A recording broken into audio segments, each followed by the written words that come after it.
Coming up on In-Flight Snack, we had a loaded episode for you today. We were joined by two of the greatest guys in Jets media. They actually are Jets media, Richie and Jack, to talk about this Jets season, talk about Bilal's career, talk about their Jet fandom, and a whole bunch of other stuff. We had a really fun time with them. We previewed the Jets Black Friday, the first ever Black Friday game in the NFL, Jets Black Friday game at home against the Dolphins. It's make or break again. The Jets always find a way to pull us back in. Now it's a new quarterback. It's Tim Boyle season. We'll see what happens. We'll see if this makes the change that we're hoping for. Aaron Rodgers said some interesting things, as he always does, on Pat McAfee on Tuesday. We talked about that as well. And we previewed and picked the game. So a Thanksgiving episode for everyone. Happy Thanksgiving to everyone. A whole lot coming up. A whole lot of snacks on In-Flight Snack. Stay tuned. And with that, I will tell you, today's episode is brought to you by BetOnline, as the holiday season is off and rolling. It's Thanksgiving.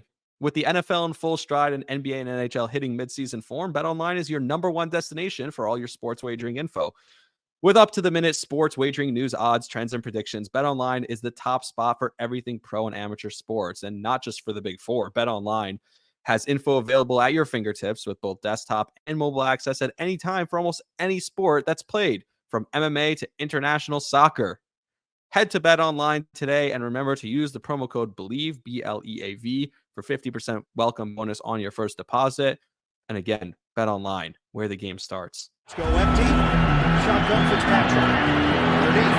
Powell catching current. Powell stays on his feet. He's gone. Touchdown. Jets. Bilal Powell. Hurts facing a four-man rush over the middle. It's intercepted. Picked off by Tony Adams. Adams on the run. Breaking tackles. Tossed down inside the 10. Tries this year. Wilson looking to the end zone. The two-point try is good. Takes the snap, drops the throw on 4th and 8. Well protected, looks left, heaves a bomb down the middle of the field. It is broken up by Jordan Whitehead. The Jets are gonna win it. Let's make sure we play like the New York Jets. Let's go to eat a damn snack. Yo, it's Quinn Wins here, and you listen to In-Flight Snack on the Believe Podcast Network.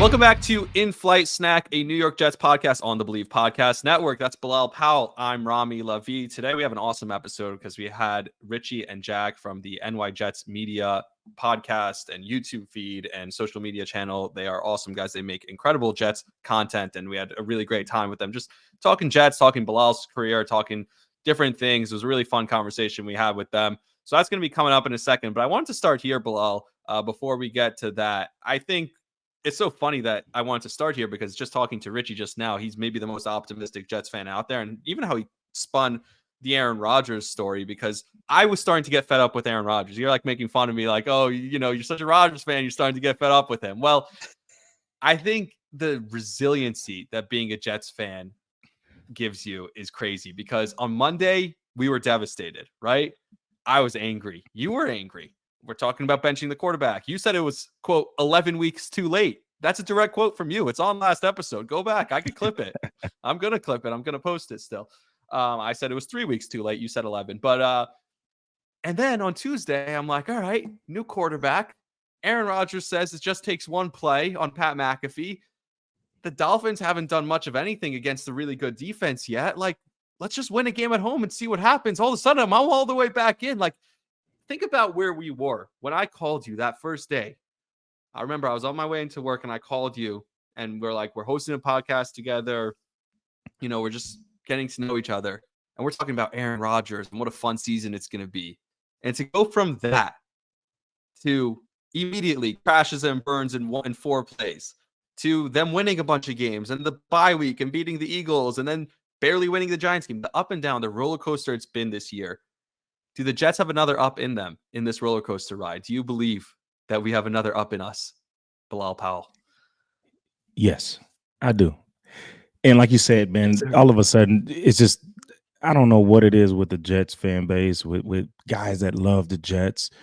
it's like you like, I don't want to ever watch the Jets again. And it's like, you know what? They bench Zach Wilson and Tim Boyle's in. I think we have a chance. It's like it Yes. just finds a way to just reel you back in and gives you reason to watch a Jets game, to go to a Jets game.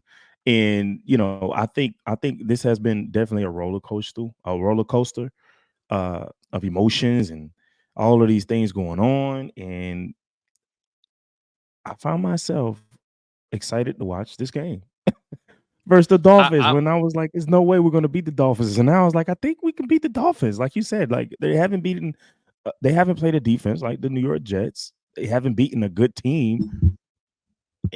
We have a new quarterback. We addressed a problem, not all the problems, but a problem. I'm excited to watch the game.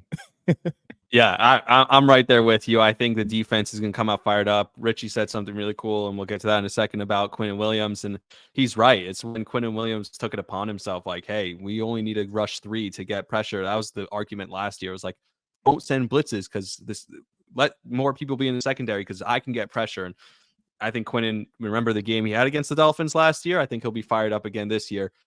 You mentioned Tim Boyle. I kind of want to read his stats to you, and they're not great. Do you know how many touchdowns he threw? First of all, do you know what his completion percentage was? He played 19 games over 3 years in college at UConn. Do you know you want to guess? I mean, he made it to the NFL, so he must have been pretty good in college at least, right? You want to guess what his completion percentage was? 19 games completion percentage. I would definitely have to say it's high. It's 75. Yeah, close. Not really. 48.4% completion percentage. Oh my goodness. At UConn. In 19 games, not a scout. Over 3 years, you want to guess how many interceptions he threw? I mean, again, this NFL quarterback made it from UConn to the NFL.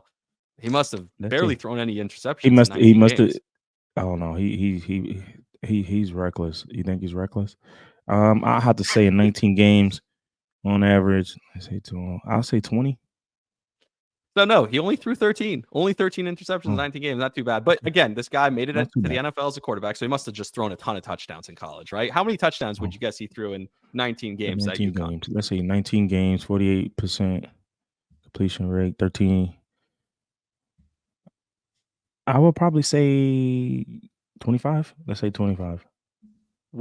He threw one touchdown at UConn and 13 interceptions on 48% completion percentage in college, and not even an NFL quarterback. Not even like a high grade college, and he's an NFL quarterback. You probably should have kept that statistic to yourself because now I'm like, okay, now I'm not as excited. So watch Tim Boyle take the field on Sunday versus the Dolphins. He started. They have 2 good cornerbacks, Xavier Howard and Jalen Ramsey. This is going to be Jalen Ramsey if he's healthy. I mean, this is going to be tough. This is going to be tough. It makes you wonder, like, how is he in the league? How is he on the roster? How do you make it through? He went undrafted in 2018. I know that's shocking. Can you imagine? Like, who drafted him? No one. The Packers picked him up, had him for a couple of years. He sat behind Rodgers. You know what his stats were when he sat behind Rodgers? He only came in to take kneel downs. When they were winning games at the end, he would come in and take the kneel down. That's the only snaps he ever got. He has one stat his entire time in Green Bay. He got sacked for an 11-yard loss. That's the only stat he has as a Green Bay Packer. Then he played for the Lions. What a career. What a journey. He started 3 games for the Lions. He's 0-3 in his career. He threw 3 touchdowns and 9 interceptions. So here we go, then. I guess I'm not as excited about Tim Boyle. I should have did more research, I think. I think just seeing something different is exciting for us. But I don't know. We'll preview the game coming up in a minute. But first, our conversation with Richie and Jack. It was a fun time. So I'll kick it to that. All right, joining us now on In-Flight Snack. We did a little home and home. I wasn't invited to the first half of this, but that's fine. I forgive you guys. It's Bilal show anyway. The guys from the New York Jets media, right? It was NY Jets media, I guess I should say. Richie and Jack, guys, welcome to the show. Thanks for doing this. Thank you so much for having us, man. We have Bilal on the pod, and you're next. Don't you worry. Thank you guys for having us on. We're very, very excited and humbled to be on the podcast with the great Bilal Powell, and it's going to be a lot of fun. Absolutely, man. Thank you so much for having us. It's an honor. And Bilal, I guess we're buddies now, right? Are we friends? Can we call ourselves friends? It's official now. It's official. Lock it in. Man. Let's go. Lock it in. Let's do And it. hey, listen, don't feel bad. I haven't met Rami yet in person, so.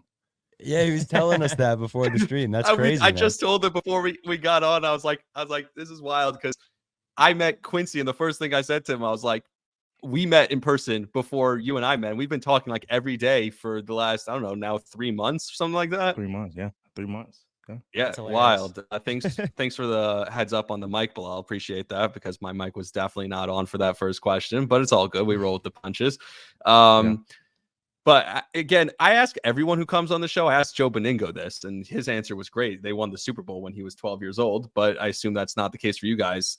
How do you guys become Jets fans? Everyone has I feel like their villain origin story where we kind of are all at this point kind of like the Joker. But what's your Jet fan origin story, if you will?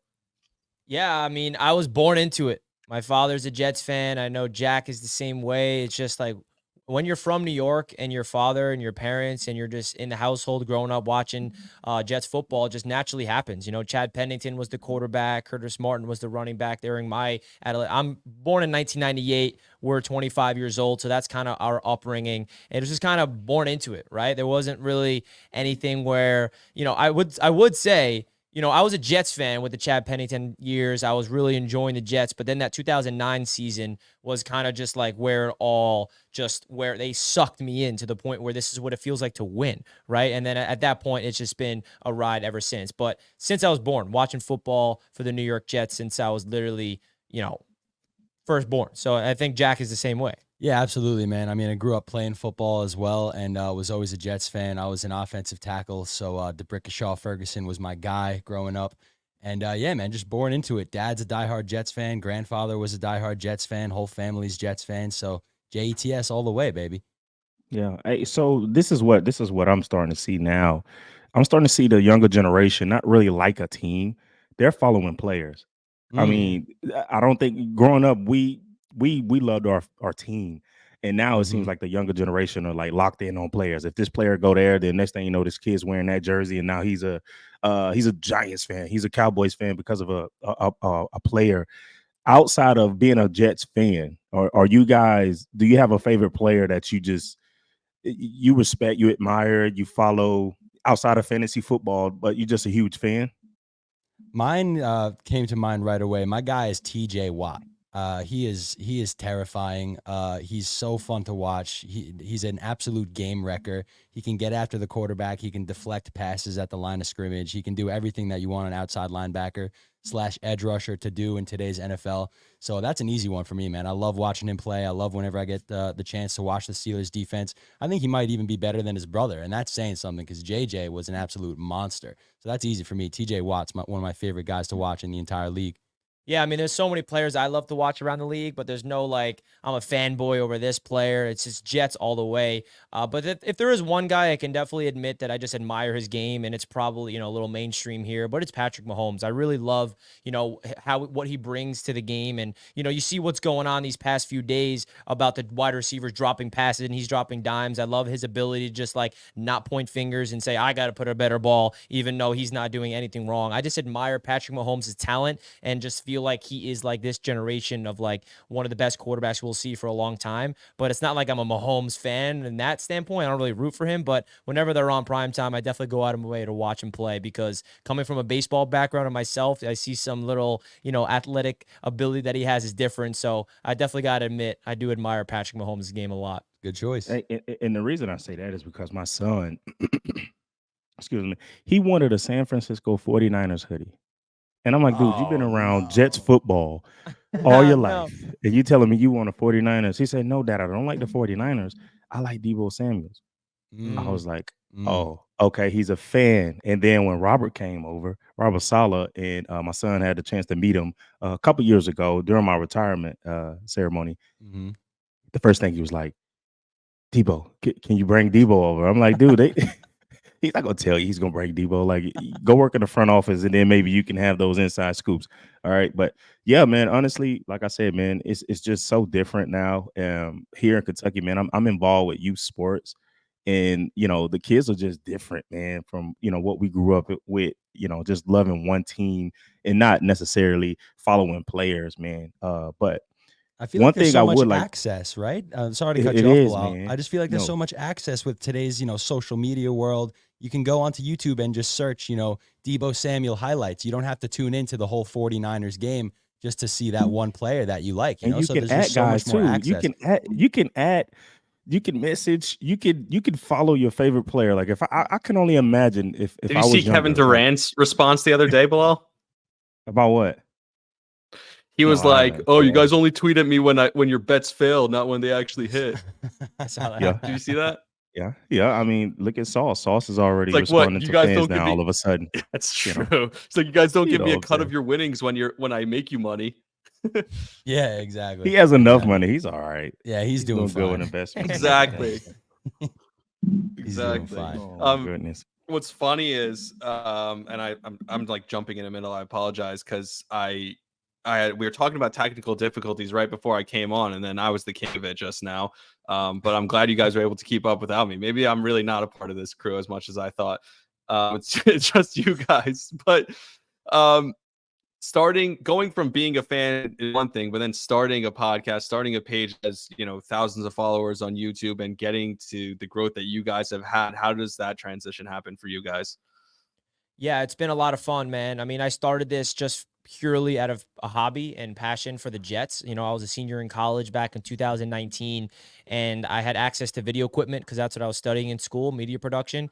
And it was, right before the 2019 season. I'm like, I want to make like preview videos and then record reactions after the game. And then that was just my goal. It's just like connect the Jets community out there. I already had a Twitter following and just wanted to like reach out to Jets fans and suffer with them at the time, right? I mean, we're still suffering today, right? But still. And then it just naturally grew. And then all of a sudden, I'm just seeing it gain traction. And then Jack is a longtime friend of mine. I mean, we went to school, middle school together. So we're lifelong friends. We've always had a dream together. We should make a podcast and like do it together. And now here we are today launching our first podcast technically this season. So it's been a lot of fun, man, because all we are is just diehard Jets fans. And my goal with that is to kind of develop a community where we can all celebrate together, lose together, whatever the case may be, because there's a lot of things amongst this Jets fan base that gets me excited. The passion is for real. Yeah, man. Richie laid Hopefully all the one day win groundwork. together, right? I know. I built this off losing. I mean, well, let's see him win for once. I don't know what that's like. You really have. The channel started in the depths of despair. I mean, the channel started in one of the sketchier years in Jets history. And since then, we've had ups, we've had downs, but Richie's really put in all the hard work, man. And I'm just lucky enough to be best buddies with him. So I get to come in here and give my hot takes on the podcast. But Richie put in all the hard work and really grew this thing to where it is now, where we have, sponsorships and brand deals and things like that. And we have, thousands of people that we're constantly communicating with. And just like Richie said, it's a wonderful community of all we are is fans at the end of the day. We're not on the radio, we're not on television, we're fans. We're using, equipment that we buy ourselves to just put this out there to people and hope they enjoy it and connect with it. So it's been absolutely amazing. And I just can't ask for, I'm just so happy to be part of this community. It's a really special thing. That's how I feel about Rami, Bilal. He made it to the NFL, played 9 years for the Jets, and I'm just riding his coattails now. Go ahead, Bilal. but I don't know which side's worse though, the fan side or just playing as a player. And honestly, I think being a fan is worse than actually being on the roster, suffering through those times. Like, I'm more frustrated now than I've ever been, and I'm like, why? When I was a part of that for 9 years. But Rami and I talked about when we come on, it's almost like the same thing every week. And we try to be so positive for the fan base. We try to be, just positive, a positive show for the New York Jets. But we try not to be biased. We have to be truthful. We have to be honest. You know what I mean? So at what point do you guys on your show go in and try not to be biased, but you want to be positive? But what we see week in and week out on a weekly basis so far is ugly. You know what I mean? What is the approach for you guys, man?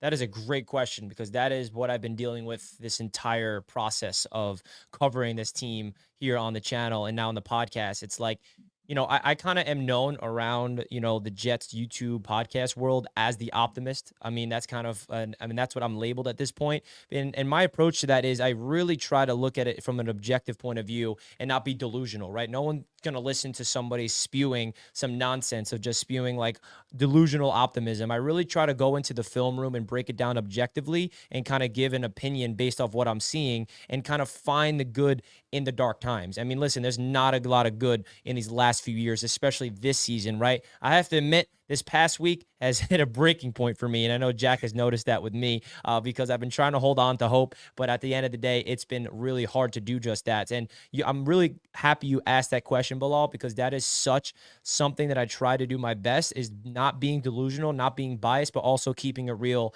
and keeping it 100%. And I know Jack can relate to that even more. Absolutely, man. I mean, there's always good things to talk about, even in the darkest times. We know we have one of the most badass defenses in the NFL. But like you said, when you were asking your question, Bilal, how many times can we come onto the podcast and basically say the same thing for, 3 hours Richie and I do our show for?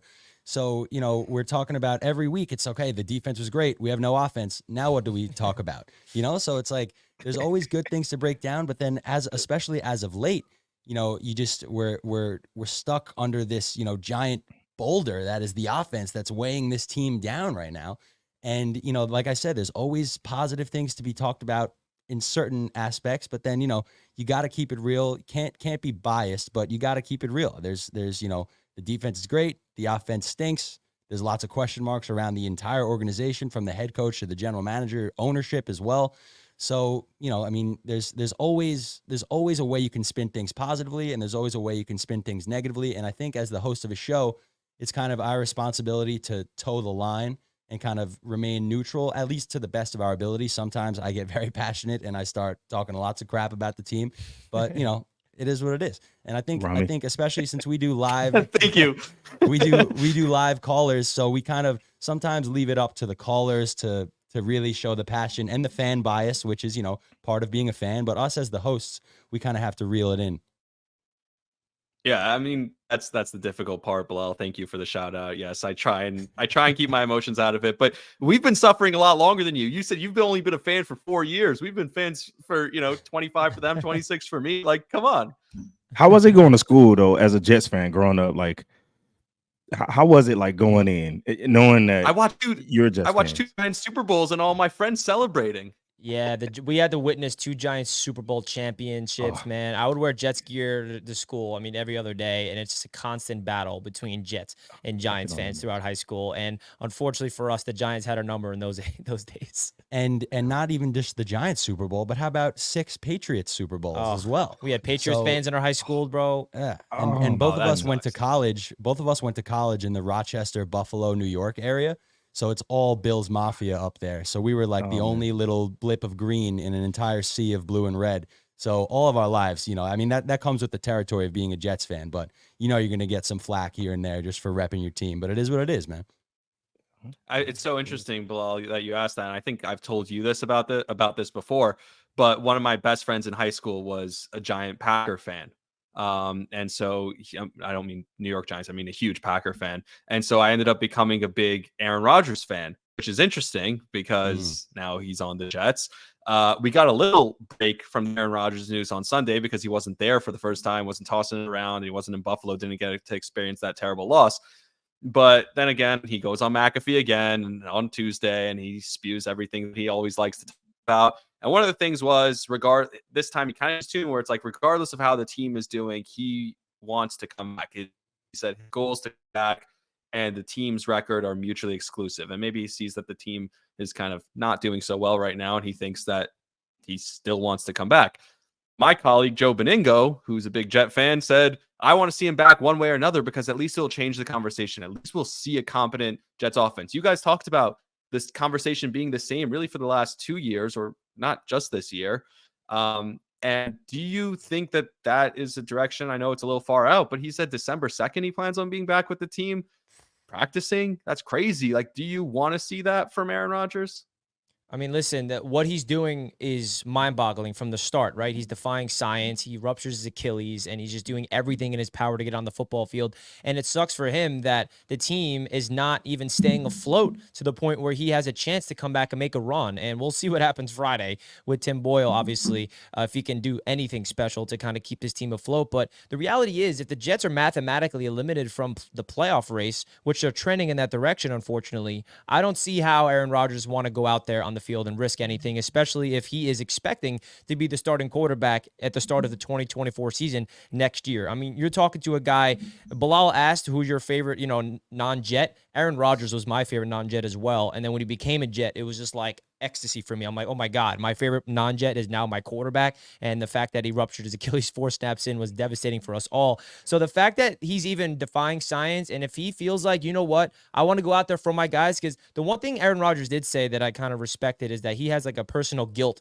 that like he is like the reason for the default, which I kind of don't blame it on him. It's not his fault, but he wants to do right by this team. And I love that he's all in, because he easily could have towards Achilles said, I'm done with this team. This team's trash. Like, I'm not even coming back, but he's full in. He's engaged. He wants to be with the guys. He wants to be at practice, and he wants to have his input. And that's something I really, really respect about Aaron Rodgers, because there's a lot of narratives around him externally, outside, that's like putting him in this corner of this diva and this negative person and just gonna just rip this Jets organization to shreds. And he's doing the opposite. I mean, outside of getting hurt, obviously that's a negative thing. That's out of his control. So if he's ready to go and he wants to go out there, I'm in full support. I agree, man. While I think it's kind of a foolish idea at this point, like Richie said, unfortunately, we're trending in the direction of, missing the playoffs for a 13th straight year. But, I mean, let's face facts. He's the oldest active player in the NFL. He's 40 years old. He's going to, if he does come back, it's going to be in the, the freezing cold, which I understand he's played in his entire career in Green Bay. But, to be a guy at his age, to come back from an injury like he suffered, with the season going the way it's going, it doesn't make any sense to me. It really doesn't make any sense. Get as healthy as you possibly can, and we'll see you in August of next year, and let's try again, and hopefully you can stay healthy. But I feel like at this point, what are we doing? I think him being a veteran, knowing that his days are numbered, and he see his opportunities are slipping and slipping away. Every game that goes by, he's probably thinking, that's another game that I'm out. I think he just loves the game that much that he wants to be a part of it. You saw Brady retired and come out of retirement. Like, these guys like love football. Like, there's a difference in loving this game for the things that it brings, but you have guys that really truly love the game. And I think he's one of those guys where every opportunity that goes out the door, every week that goes by, he's like, I need to get back. I need to get back. But I would say this. If the Jets find a way to win and they find themselves in the playoffs, come back.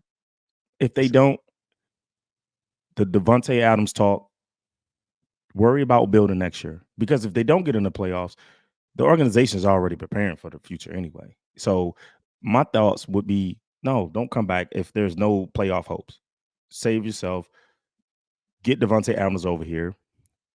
Let's find a way to hold and keep this defense together as much as possible. We all know you have to start playing players, and players move around pieces, and maybe this defense won't be as good as it is next year. But I think you just wait for next year, man. Like, but just coming from a player standpoint, when you get on the other side of the mountain, dude, every snap, when you're young, right? And I remember LT saying this to me. I remember the guys like, oh, next year. And I remember LT saying he turned around in a meeting. He was like, hey, man, like, it might not be a next year. We talk about LT at 10 years in, like, man, it might not be a next year. And ever since then, man, every year that I played, man, I never took any practice, any snap for granted. And I think that's kind of what Aaron Rodgers is facing in his life right now. And maybe he may be delusional of trying to return early, but just from a I love this game, and every snap, every time my team goes out to practice and I'm looking outside from the training room and I'm seeing my guys go to work, or every time I'm walking out the tunnel and I see my guys come out fully dressed, ready to go, all those are opportunities that you can't get back. And I think that's what he's facing. If they make the playoffs, try to come back. I still don't think he's going to come back from it, even if they do. Like, it's just crazy that a guy can heal from an Achilles injury at his age. I don't know what he's doing in Cali, I don't know whatever he's doing.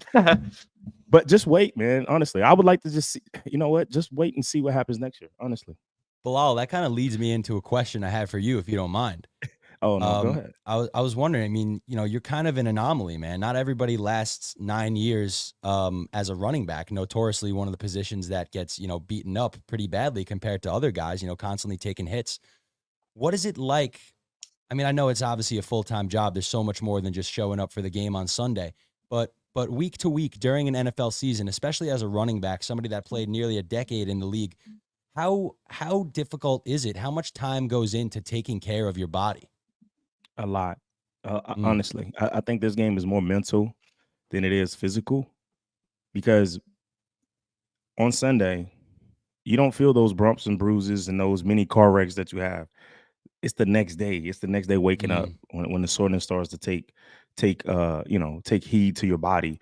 And then there's a study done talking about, the inflammation doesn't really settle in until 72 hours later. Well, 72 hours later for us is our heavy workload. That's a Wednesday practice. Yeah. So it's just mentally getting ready, mentally like just forcing yourself to go in even on your off day and get something done, to stay mobile. One of my biggest things was just making sure that I was moving, making sure that I was going to get stretched, doing everything I could, mentally preparing for my opponent to gain that extra preparation. Because, man, as you go on in the season, you're not as fast as you were in day one. There's plenty of coaches that'll tell you, players that'll tell you, you're 100% healthy before you start practicing. Once you start practicing, it's over. Like, you're not going to be as fast as you were in day one.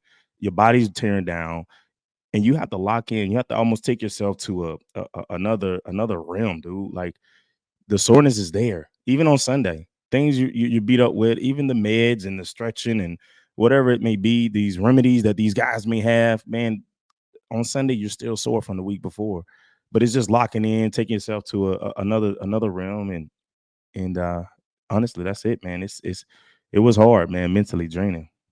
I'm sure, man. That's very interesting. Thank you for answering that. I was always so curious because, like I said, you lasted so long, all these years with one team, and as a running back, especially, you never knew how your number was gonna get called. They used you in so many different ways. So, I figured there must have been so much time, just taking care of yourself and enabling yourself to play for nearly a decade. So, good on you, Bilal. And you did say, Bilal, that it's more mental than physical. And I kind of want to ask a follow-up, if you don't mind. Like, you have to put yourself in another realm. Is there any practices to kind of help out the mental, to kind of, really, not allow the outside noise of the fan base or the outside noise of the media and the narratives kind of like clouding your mind? Because I agree. I always say on my show that people don't realize, and I can't speak from experience like you can, but I always believe that professional sports is so much more mental than physical. So, because you can have all the physical talent in the world, but if you don't get it mentally and have that preparation, then you're not going to really figure it out. So what did you do to kind of figure it out mentally, to kind of really stay within and not really get too, lost in the external, noise? Because New York City is a big market, as you know. Honestly, I didn't have social media my entire career. Bingo. Yeah, I did not have social media, so I wasn't. And look how far calm now. You're replying to trolls on Instagram. Yeah. Oh yeah. Oh, it's fair game now. It's fair game. But it's just, man, I knew I tried it, and one game, it was when fantasy football first started taking off, and I went into the shoe store. And I remember him looking at my name. He didn't recognize me by face, but when I gave him my card, he kind of like looked at the card and he was like, "Man, you didn't have this and that." And at that time, like, I had to I wanted to be like, well, first of all, you don't understand the game plan. There's so many things that go into it. Like, maybe you go into the game saying, "Hey, we're gonna be heavy pass," or maybe you want to go in heavy run, but the turnout of the game, the ball's not rolling away, so the whole game plan switches. Like, fans have to understand that part when it comes to fantasy football. It is not these players' fault. Sometimes his preparation is the game plan, but I had to physically tell myself, right? I had to look at my wife and say, "Hey, I have to get rid of social media." But what you face with as a player, even when you get rid of the social media part, the hardest part is like close friends and family. Oh, you should be doing this, and you have to block them out as well, because that's the biggest thing. Why are you not playing? And And it's like, I don't, you should be playing more. Why are they bringing in another running back, man? You should be the starter and all these different things. And I had to block that out. And every day I had to focus on the now. I couldn't think too far ahead, and I couldn't think about the past. I had to focus every day, which is the hardest thing to do as a human, is to focus on the now every single day of my career. Like if I thought about what was going to happen when they brought in 2-3 running backs, guys that were successful at other organizations, then I probably would have cut myself. And what I had to realize is, like, I can't be anybody else. I can't be LaDainian Thomas and Sean Green, Joe McKnight, Matt Forte, Chris Ivory, Mike Goodson, CJ Johnson, Chris Johnson, Stephen Ridley, Zach, all these guys who I just focused on me, man. And it was the hardest thing. I'm telling you, it was so draining that when I retired, when I first retired, when I first officially said, you know what, because I had a chance to sign with the Chargers. Anthony Lynn was out there. They wanted to sign me. It was during the pandemic. It was during 2020, week 3. They said, hey, pack like you're staying. I did a workout. They were ready to sign me. Went up to the general manager office. I overlooked in his office, man. They were practicing. And guys, let me tell you something. That was the first time that I looked out and I just felt like I didn't belong anymore. Wow. And it was the hardest decision in my life. And, they gave me all day to be like, hey, it takes some time. Because the pandemic, everybody was struggling. Like they said, oh, your family can't travel, you can't be around family, and it made it easier for me to be like, you know what, I think I'm done, like mentally. That's when guys will tell you, like, when that's why it's so mental. Once you're mentally done with football, you have to stop because it's just that tough, man. So definitely being focused was hard, man, and social media, and just blocking out family, friends, honestly. Yeah, man. Even when I was in high school. Piece, yeah, go ahead, Rami. I'm sorry, man. No. I was just gonna say the social media piece. It would be nice if you could give some advice to Sauce and Garrett and Mackay just to stay off of it, because please, like, we have enough issues as it is. If they could just stay off of it. And I can't speak from experience like you guys, not a professional athlete, but Bilal, Tiki said this all the time, because a lot of people, he retired at the top of his game still. And Tiki Barber always says, he couldn't put himself through that anymore. He could still physically play, but he could, he had other ideas and other things that he wanted to do in his life, and just building himself up mentally and emotionally to get hit like that over and over again just wasn't. And I always tell you, like, since we've met, I've seen it a couple times now, but mostly I just see the soft-mannered, soft-spoken side of you. And I'm like, I don't understand how a guy like you could get hit, how as hard as you did over and over in the NFL every Sunday. I don't see that side of you. I see it come out once in a while. But, I like the same thing with Tiki. He's like a soft, mild-mannered guy, and it's just like you don't see that side of him. And so obviously you guys are incredibly mentally tough to be able to get yourselves to that point that you could go out there every Sunday and compete, not just compete, but compete at such a high level for such a long time. Even at practice, Rami, like, practice is evaluated. Like, guys are preparing for practice like it's game day. Headphones, they're locked in, they're going over their notes before we go. Like, every rep was evaluated. Can you imagine that everything that you do was evaluated? Like, even if you had a nick, like, who's in the training room, who's not in the training room? Like, I remember having turf toe for at least 10 weeks. I'm talking about no one knew about it, because I'm like, man, if I go in this training room and I can't practice, then that's me allowing the next guy to come in and get an opportunity, and I can't do it. So for 10 weeks, I battled turf toe without anyone knowing about it. And it was the most painful thing that I'd ever had to do. Talking about going through practice, it was training camp. So I'm, you 5 days on, 1 day off, and then you have a game. Then it's 5 days on, 1 day. And I endured that for about 10 weeks, and no one knew about it. And it was one of my best seasons that I had it as a New York Jet, man. But to go through that, only person that knew about it was my wife. Man. You know what I mean? We went and got like this unit at Walgreens. We went and got all these different things, and she was massaging my feet and, scrape tool and doing all these things at home, because I'm like, hey, I can't be in the training room because I know, there's a chance that I could get cut. They brought these guys in for a reason. You know what I mean? So just that part, man. Like, at what point do you be like, man, like, you got to get so riled up just to go to practice? Like, guys got to get motored up to go to practice, man. That's how tough it was. Does the name Wally Pip mean anything to you guys? Anyone? No? Yes? No? Wally Pip? No? I don't think Wally so. Pip. No. He was the first baseman for the Yankees. I'll just tell the story real quick. In the 1920s, and one day he was sick. He wasn't feeling well, so he decided to sit. And a man by the name of Lou Gehrig replaced him at first base that day and started the longest streak till the 1990s when Cal Ripken broke it. The longest streak of consecutive games played because this guy was hurt and took one day off. And obviously, the Hall of Famer that Lou Gehrig would have gone even longer if he hadn't gotten sick. Obviously, with you guys, I kind of want. I know you guys maybe have a little bit more time to ask Bilal a couple of questions, but I want to ask you guys real quick if you have any realistic expectations. One thing Roger said is there were 4 and 6 teams that have gone on runs before. He didn't exactly say RELAX, but he definitely alluded to that season a couple of times. And all it takes is one. I mean, I think the offense is going to look infinitely better, even if Tim Boyle's not infinitely better than Zach Wilson.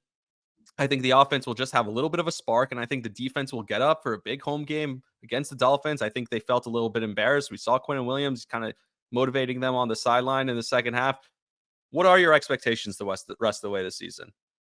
Yeah, I mean, when you talk about the quarterback change, the one thing I'm really, looking forward to is the one thing I know about Tim Boyle is that he understands this offense. He has a high IQ, and that's always something that Zach Wilson always struggled with, right? I mean, you talk about the mental and the physical, right? I mean, Zach Wilson had all the physical abilities. He did not figure it out mentally. And Tim Boyle, he figures it out mentally. Not to say he's going to go and light it up, but that just gives me a little more comfortability out there that he can go pre-snap, he can see the defense, he can make the checks, and he kind of just like operate a system where he can go underneath a little bit and move the chains and just get the ball out fast. I mean, I watched some little, all 22 of him against the Bills. He didn't light it up or anything, but there was just one play that stood out where he got the ball out in 2 seconds in anticipation, throw to Conklin, and those little things matter, especially when you have a defense that's playing, that they've been playing this season. We all know that we don't need this Jets offense to light it up to win football games. You talk about the defense. I'm going to rewind to last year. Don't forget that the first 3 seasons of this Jets defense, they were not playing good. And in that that game 3 against the Cincinnati Bengals was the game when Quinnen Williams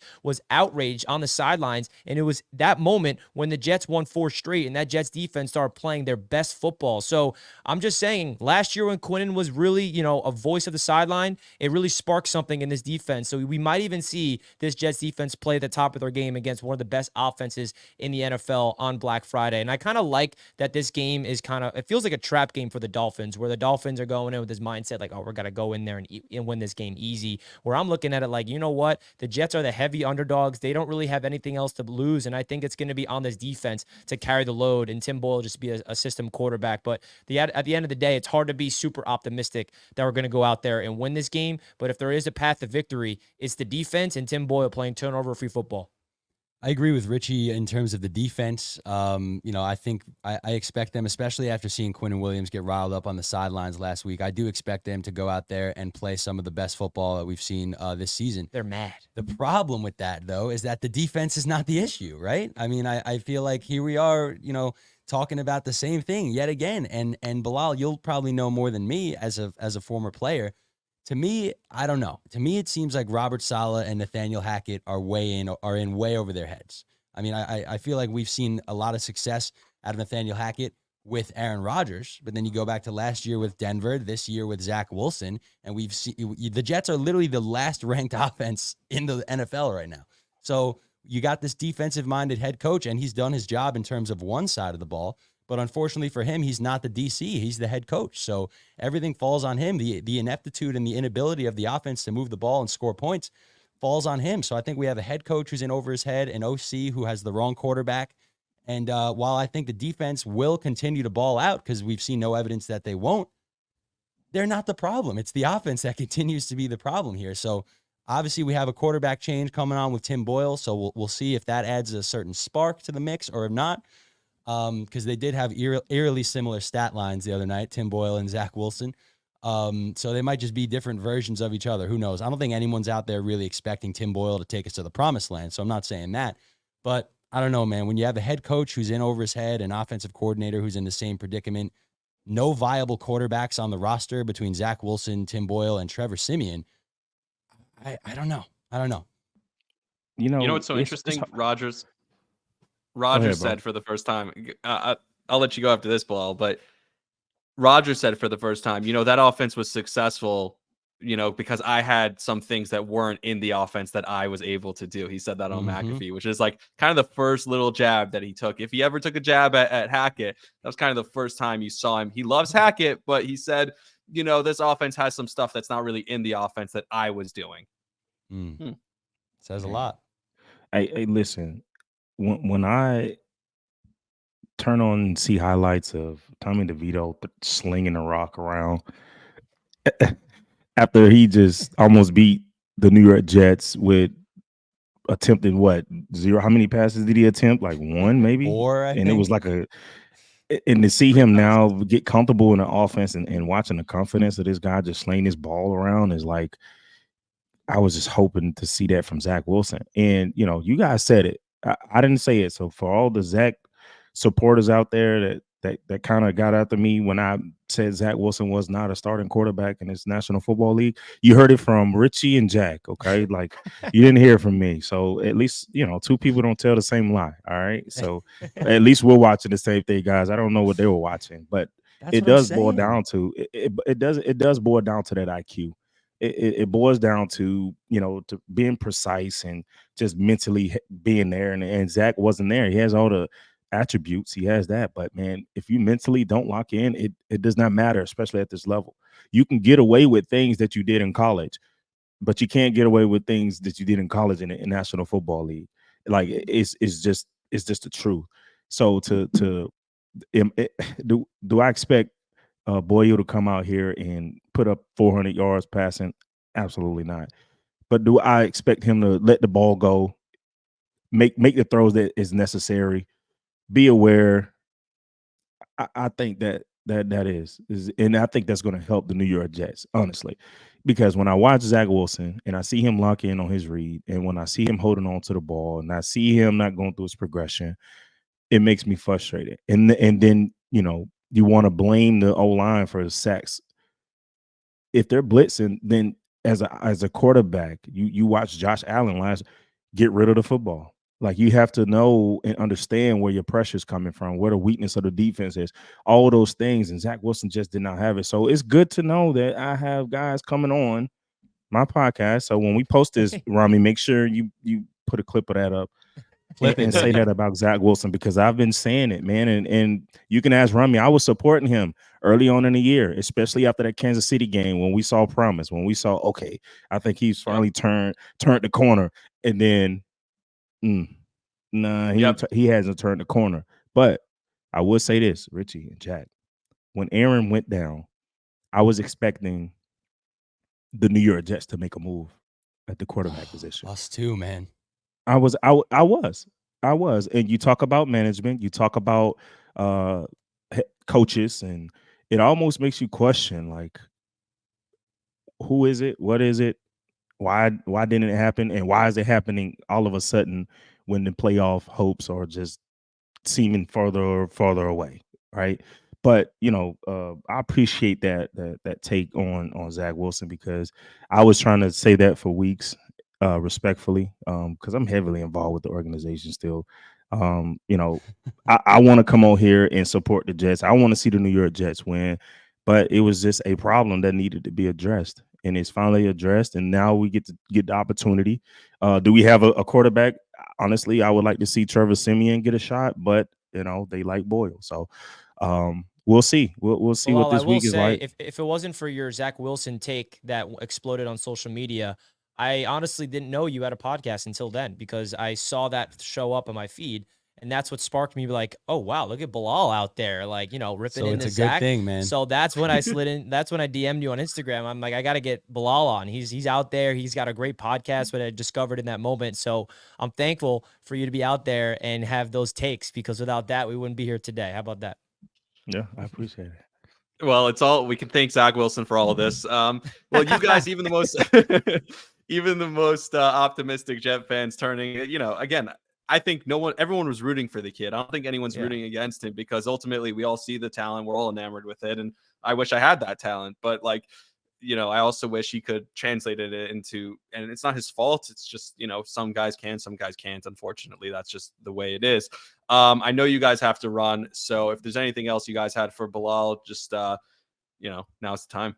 Bilal, I just want to say thank you so much for having us on your show after coming on our show. Like I said at the beginning of the stream, I think I can officially call us friends now. And I'm going to be clipping that and sending it to everybody I know and be like, what's up with this?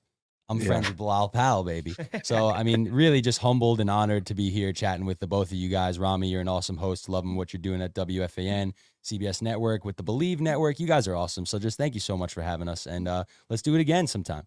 Yeah, I mean, thank you for having us on. Bilal, Rami, I love your show. And I also really love seeing former Jets like active, right? Quincy is on, the Jets. We got a Mark Sanchez, Nick Mangold podcast. And when I saw yours, I was like, yes, like this is what it's all about. Like getting the former Jets that I grew up with, getting their personalities on, camera and getting their takes is what this fan base needs. So continue to do what you guys are doing. I think this is a really good start. Your podcast is great. I tune in all the time. And I think this is the beginning of something special for you guys, and cannot thank you enough for having us on. It was a lot of fun talking Jets with you both, and love to have you guys on our show anytime, man. So we appreciate you guys. Well, tell us where we can find your stuff so that everyone else can, cross market all that. So if you want to check out our podcast on Spotify and Apple Podcasts, that's the Jets Media Podcast. And then on YouTube, just type in Jets Media. You'll see the YouTube channel on there. That's where we go live. We do pre-recorded content there as well. And then on Instagram and Twitter, it's at NYJets_media.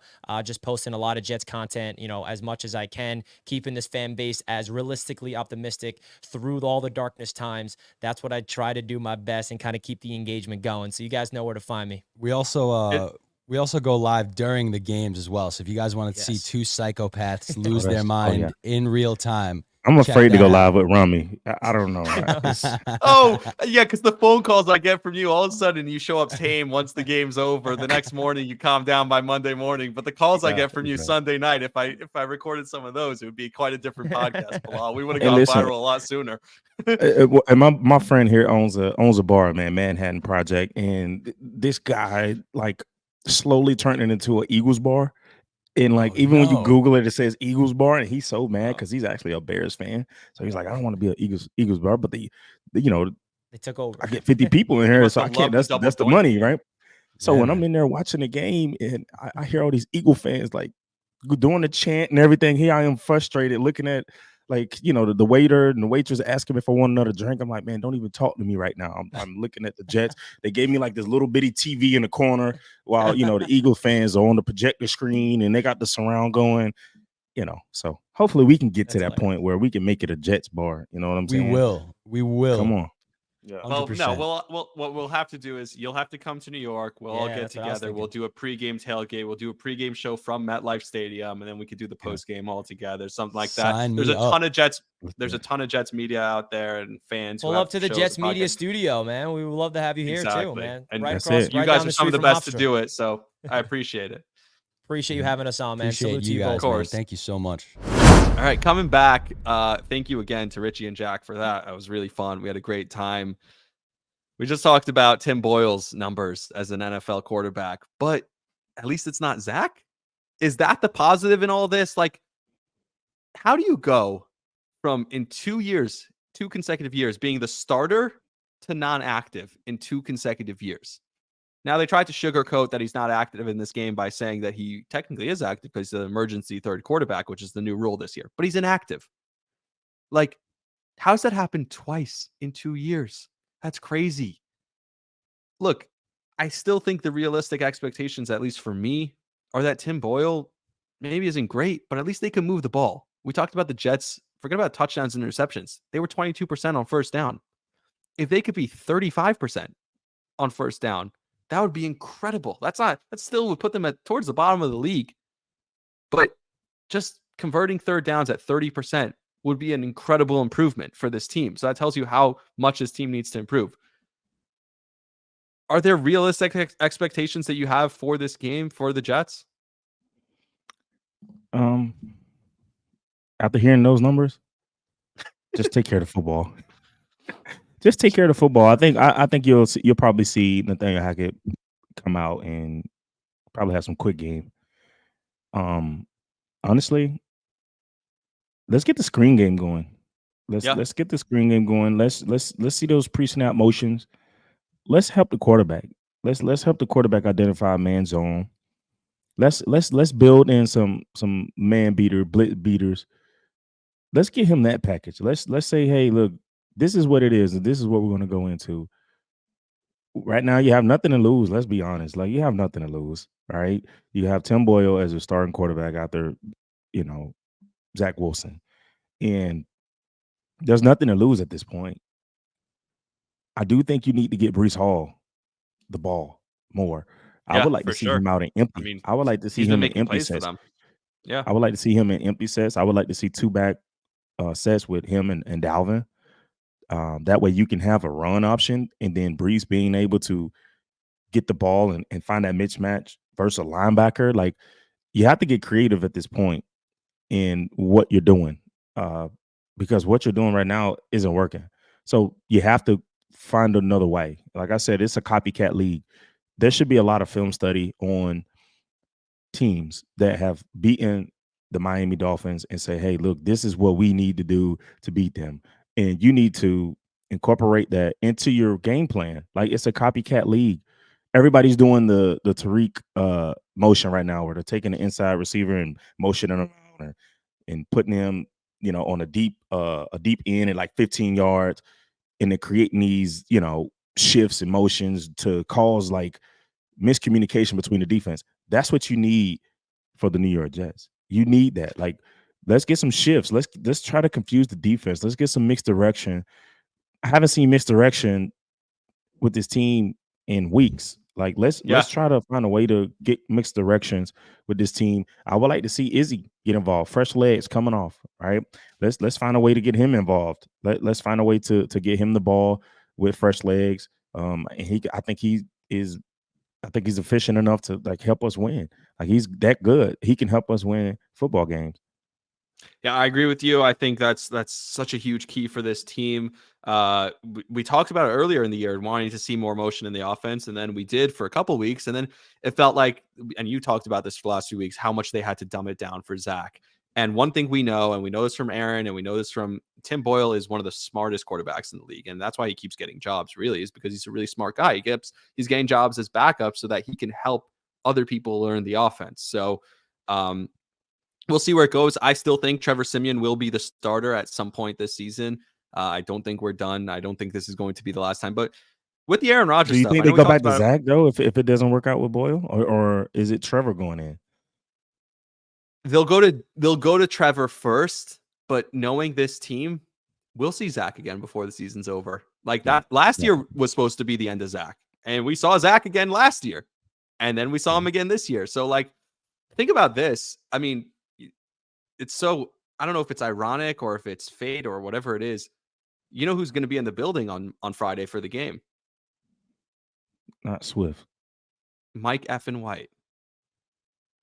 Oh. Mike White, who was the guy who, if he just stays healthy last year, we might not even have Aaron Rodgers. He might be our starter this year. Like, think about how we talk about the roller coaster. Think about how things change. Like, if that dude, if the Jets decide to give him the $8 million that he got from the Dolphins over 2 years, instead of giving Dalvin Cook the $7 million for 1 year, then the Jets are probably a playoff team right now that maybe even if they're 5-5 or 6-4 staying afloat with Mike White, as opposed to the disaster that we have this year. Like, if he was the backup, things would be different. And you can't not believe that. I don't think Tim Boyle's as good as Mike White was last year or 2 years ago. I think Mike White was awesome when he came here. And I don't think I'm elevating Mike White. I don't think he's that great. I just think he was a really capable backup, and we don't know what Tim Boyle is yet. His numbers don't say he's very good. One thing about Aaron Rodgers, Evan Roberts, who works on the midday show at WFAN, said something interesting. I didn't mention this with Richie and Jack, but I want to get your thoughts on this.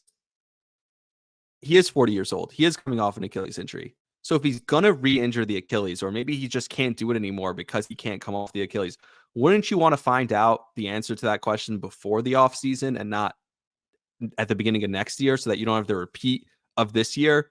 Because let's say he comes back next year and he's not the same guy coming off the Achilles, then you just wasted a whole nother offseason. Whereas if he comes back this year and he's clearly not the same guy coming off the Achilles, then at least you can make a backup plan, which is where we all agree that's where the Jets failed the most this year, is by not having a contingency plan for Rodgers. You always say there was no plan B.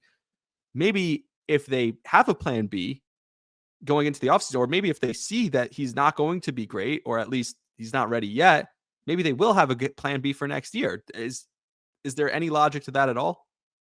No, honestly, I think your best bet as an organization is going to get a quarterback that has proven himself, but still trying to be in the league. You have to have a good quarterback. A team they're as good as their backups, and you want to see the smallest margin of drop off in this league, because there's numbers that are not like college. You're dressing 53 guys, or you're 53 address. Yeah. And 46 are active. But you want to see that small margin of like drop off. And I think right now the most talented group in that small margin of drop offs is the defensive line. You see that, and I can arguably say probably our defensive backs as well. Like, you don't see any drop off because of the talent. I think you go out, you find a quarterback that has proven himself, but he's still maybe he's fighting to stay in the league. Maybe he still has something to prove, but he can come in and legit be a starter if you need him to be. And, obviously I think there are great quarterbacks, or I wouldn't say great, I would say good quarterbacks available in the offseason to do that, to make sure you have a good plan B. I didn't think they thought that through because they were so hung on Aaron Rodgers that they didn't think to go and get a backup quarterback, not only to push Aaron, but to push Zach. Like, Zach didn't feel pushed with Tim Boyle in the building. I bet he felt forced to, like, almost, if you go get a guy that has been proven, to say, hey, you're third, or you're out the door. It was almost given to Zach to say, hey, you're the second, you're the backup. Like, there's no motivation in that. But to say, hey, you're going to start off as number 3 because this guy behind Aaron Rodgers is going to be our first guy we go to. Maybe it makes Zach play better in training camp. So I think the biggest thing for the New York Jets is they need to find a good backup going into the offseason, a guy that emulates the same game plan and the same play as Aaron Rodgers. You need a guy, like I said, that's proven, a guy that has good IQ of the game, a guy that can come in and not only be a locker room guy, but a leader. And that's it, man. You don't want to go get a guy that's huge, like you said, that makes Aaron feel like, whoa, why'd you go get him, type of thing. But you go get a guy that, if Aaron does go down, this guy can absolutely come in and help us win. What's ironic about all this is that Aaron Rodgers got so furious at the Packers for drafting Jordan Love. But if the Jets are in a top 10 draft spot, which if the season goes really poorly, they might be, this is a quarterback deep draft this year. Like, go get a Drake May. Like, I mean, I'm serious. Go get a Bo Nix. Like, one of those guys might be out and probably will be out there when the Jets are picking. And it's like you're doing the whole thing over again, the whole saga over again. But that might actually be your best option, is to get a kid who, okay, now you're going to sit behind Rodgers, and hopefully Rodgers is good enough for a couple of years. But then after that, we actually have the quarterback of the future. As far as the backup that you just described, you kind of described Tim Boyle, because while Tim Boyle statistically hasn't had any success, he's played in Nathaniel Hackett's offense. He's been in there for years. And I love when it does that, when I do a thumbs up and the thumbs up. It shows a thumbs up on the screen. Yeah, it's kind of cool. Maybe it's only me. I think because you got yesterday, the Apple, and I have the is Microsoft. That what, it's because of the Mac. It might be. Oh, you're right. Yesterday, I did something. I went like this. I said 2, and balloons flew up. It was the coolest thing I've ever seen. Anyway, I was on a different show yesterday. For the audio listening audience, I apologize. We're just talking about what's happening on the screen right now. Go check us out on YouTube and on Instagram and Twitter if you want to see what I'm talking about. But back to the question about the quarterback. This is a guy who was a backup in this league, and he learned and understood. Rodgers said he understood the Hackett system more than Rodgers understood the Hackett system at times. That's what Aaron said. That's what Aaron said yesterday. Obviously a smart guy. He understands the offense, and I know he's a great leader because of what he said after the game about Zach. Like, he wasn't asked about Zach. He said, I just, first of all, want to say, I love Zach and I want to shout out him and all that stuff. That's a leader. That's someone who kind of he's not making it about himself. He's making it about the team. And that was really cool to see that he didn't have to say anything about Zach. You're the starting quarterback moving forward. And then the moment he didn't even know if he was going to be the starter moving forward. And he went out of his way to talk up Zach. And I think like that's cool as a leader. Also, there's no tape on him. And you can speak to this. I can't. I think I've heard this before, but maybe you can confirm this. When you have a Thursday night game, especially when the Dolphins had a bye before their last game, you have 2 game plans going into the week, right? You have your Sunday and then your Thursday night game plan. Is that correct? The week prior to the Thursday night game, you kind of have 2 game plans going? Yeah, because you'll come in, you'll play your Sunday game, and then that quick turnaround is like, I mean, you can't put much in. You know what I mean? The Right. short week, you can't put too much in. You know what I mean? So it's like pretty much basic. So I assume a Sunday to a Friday is the same type of thing where the Dolphins probably had 2 game plans going into this past week. And they probably were prepping for Zach Wilson, not for Tim Boyle. Mhm. So maybe there's a little bit of an advantage there for the Jets that there's no tape on this guy, but it's 3 p.m. It's the Amazon Prime game. I'm not in it, but WFN's going to be in the open. Look out for us. We had the NFL Films crew in our studio on Monday, filming stuff about us yelling about the Jets and how they finally benched Wilson and whatever. The NFL Films crew came in and videoed our show, so that was fun. I wasn't on the show, obviously, but I was working behind the scenes. I was shocked by this number.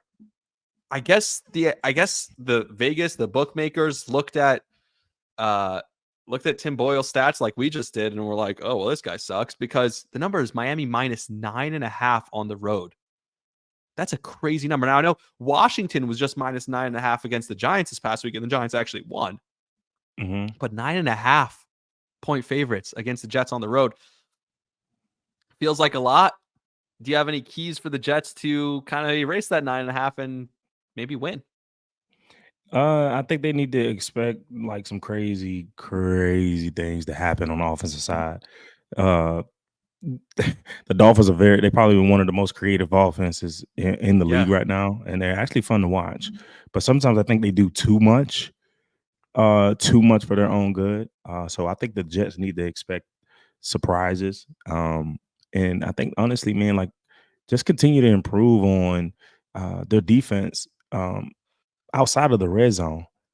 You know what I mean? Like that has been an ongoing thing for the entire season this far, and I think they need to like just focus on stopping teams from getting in the red zone, getting into what we call point zone, where you're allowing yourself your opponent's field goals. And offensively, I would just like to see the run game get going. I mean, we haven't seen Brees really get loose, man. Obviously, the offensive line has injuries, but man, you just like to see the offensive coordinator put his players in the best position. Like game plan is key. You can still game plan for guys, and I would just like to see him find a way to get Brees Hall going. That way, it takes off of Tim Boyle. You know what I mean? Yep. Like it takes away the pressure of him throwing the ball, finding himself doing that. And obviously you like what Garrett Wilson has been doing over the past 5 weeks. I mean, the guy's averaging close to 8 catches a game, 9 catches a game, almost 90-some yards receiving. And that's with Zach Wilson. So I'm kind of excited to see how him and Tim has that, that chemistry going into the game. And honestly, too, just from the offensive standpoint, I would just like to see our skill guys, our quarterback, mostly our running backs, run the football without being touched in the backfield, control the line of scrimmage. Same thing on the defensive side. I would like to see our defensive line get to the quarterback, change the line of scrimmage, collapse the pocket. That's what I need to see. This game is going to be one up front on both sides. Well, the running back for Miami, HN, might be out. It was funny when you were talking before about, guys coming up to you and saying, oh, you didn't do this or you didn't do that. And you're like, oh, you don't know how football works, right? It was obviously someone. I was thinking about Sauce Gardner and saying, oh, it wasn't my assignment, when he said on Twitter about that long touchdown that they gave up. Well, yeah. You mentioned something else though. You talked about the creative offense. I think Mike McDaniel, sorry, where he can struggle sometimes is he's extremely creative, and that might be a detriment to them today. They said to him after the game against the Raiders, they're like, your offense wasn't so good. And he's like, oh, I'm glad to see we raised the level. We had 400 yards in the game. I'm glad to see we raised the level to the point that you think 400 yards is not so good, which they're right. He's right about that. But I think what's beating the Jets this year is conservative offenses that are like, hey, let's just not turn the ball over and let the Jets offense beat themselves. Yep. If they're trying to be creative, that's where the Jets can force turnovers. And that's always the Jets' key to win is win the turnover matchup, right? Win the turnover battle. That could be a key to victory for the Jets. So I'd like to see a creative Dolphins offense, because I think if the more creative they try and get, the more, I guess, fun and risk-taking they try and get, I think that's better for the Jets. But I also don't think Mike McDaniel is an idiot. I think he's very smart, and I think he knows that too, and he might try and play very conservative. We'll see what happens. Do you have a prediction for the game? Do you have a touchdown scorer prediction? What do you have going into this game? Oh my goodness. I don't know. Because I want the Jets to win, man. I really think do. They can. That's the craziest part, though. I want the Jets to win. I'm rooting for this to be one of those games where we're walking out of the stadium on MetLife at 6 p.m. on a Friday, and everyone's chanting, Timmy Boyle. And then they have shirts the next day in the facility. They'll have Tim Boyle shirts. Let Tim Boyle instead of like let Tim. Oh, that's dope. I think you're gonna start to see that. Yeah, let Tim Boyle. Yeah. I want it. You want it. We both want it. My prediction I'll give you right now. I don't see it just because I've never seen Tim Boyle play. I think the Jets lose. I think they keep it close. I think the defense gives up a late touchdown. I think it's like 17-13. The defense gives up a late touchdown. The Jets lose 24-13. I think Tim Boyle throws a couple picks. Throws a touchdown, but throws a couple picks. And ultimately, the defense, it's the same story. It can't keep up. And I think ultimately by next week, they'll have the longer week now because the game's on Friday. I think by the following week at home, I think it's against Atlanta the following week. I think we'll see Trevor Siemian by then. That's my personal prediction. What's your prediction? I'm gonna go a little higher. Definitely 27. I'm gonna have Miami winning. 27. I see a touchdown, 3 field goals. All right. And how about the Jets? No, that's my prediction. 27. What is that? 7-16. 27-16. Oh, 27-16. The Jets touchdown, 3 field goals. Okay. Got you. I got you. That's my bad. Yeah. I didn't do the math there. I was trying to do the math. 27-16. Yo, dude, what's your Thanksgiving plans? I'm sorry, this wasn't on the show sheet. That's my bad. I should have put this question on the show sheet. No, it's good. We have a friend who owns a restaurant. Man, they got close friends. They're shutting down the restaurant. Well, opening up, I should say, on Thanksgiving. Opening up the restaurant and have about 40 people coming in. And but we're gonna do that after we eat here. I like to keep it real small for Thanksgiving, man. I know a lot of people like to have like 1 million people in the house. I'm totally opposite. Like I take close, my immediate family and a few others, but that's about it. What about yourself? I still got to see that other side of you because I know you have it in you. You played in the NFL, like it's such a camaraderie, and I've only seen like this mild-mannered, soft side. Like I said, I've seen it in pieces a few times, but like, yeah, I'm going to be working at WFAN and CBS Sports Network. The younger guys, it gives us an opportunity to fill in when most of the regulars are out on holidays and Thanksgiving. So I'm going to take advantage of the opportunity I get. Maybe I'm the next Wally Pipp. Who knows? I'm not Wally Pipp. I'm Lou Gehrig, who fills in now that you guys know who that is. Yeah, Google it. It's a true story. I'm not messing with you. Like that's the Wally Pipp. Google Wally Pipp.